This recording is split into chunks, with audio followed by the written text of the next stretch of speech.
उमर अब्दुल्ला ने कैबिनेट में उपराज्यपाल से यानी एलजी से असेंबली का सेशन 13 अक्टूबर से बुलाने की सिफारिश की है। 13 अक्टूबर से असेंबली का सेशन बुलाने की तजवीज रखी है।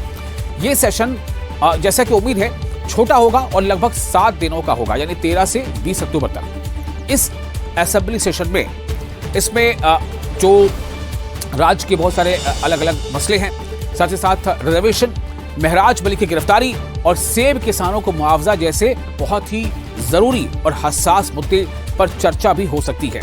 और भी कई अहम मुद्दे हैं। इसी की मांग लगातार कई पार्टियां कर रही थी कि उमर अब्दुल्ला हुकूमत को चाहिए कि वो असेंबली का एक खुसूसी सेशन बुलाए और तमाम जो बर्निंग इश्यूज हैं, जो अहम मसाइल हैं, उन पर गौर खौज हो।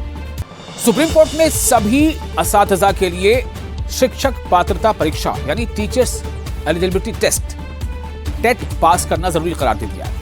इस फैसले से कश्मीर के जो टीचर्स हैं उनमें खलबली मच गई है और वो इस कदम का जबरदस्त विरोध कर रहे हैं, उसकी मुखालफत कर रहे हैं। कश्मीर के असातिज़ा फिक्रमंद हैं। सालों का एक्सपीरियंस होने के बावजूद अगर वो टीईटी पास नहीं कर पाते हैं तो उनकी नौकरी चली जाए। उनका कहने का मतलब ये है, उनका तर्क ये है कि ये जो टेस्ट है वो गैर मुनासिब है और उनके पास असातिज़ा बने रहने की या टीचिंग का जो उनका एक्सपीरियंस है, जो उनके पास स्किल है, उसे ध्यान में रखा जाना चाहिए था।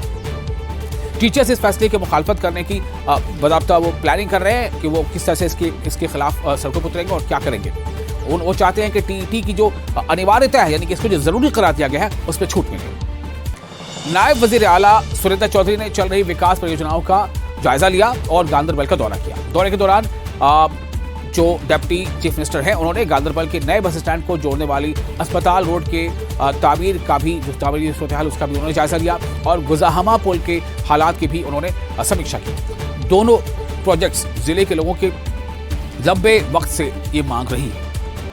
पापोर से नेशनल कॉन्फ्रेंस के एमएलए हसनैन मसूदी ने मरकजी हुकूमत पर हमला बोला है। उन्होंने कहा है कि जीएसटी कम करने के फैसले में पूरे मुल्क में, खासकर जम्मू कश्मीर में महंगाई में भारी बढ़ोतरी हो गई है, इजाफा हो गया, जबकि पीडीपी और बीजेपी सरकारों ने अपने टेन्योर में इसे जम्मू कश्मीर में लागू किया, जिससे जम्मू कश्मीर की जो माशी हालत है वो और खराब हो गई है।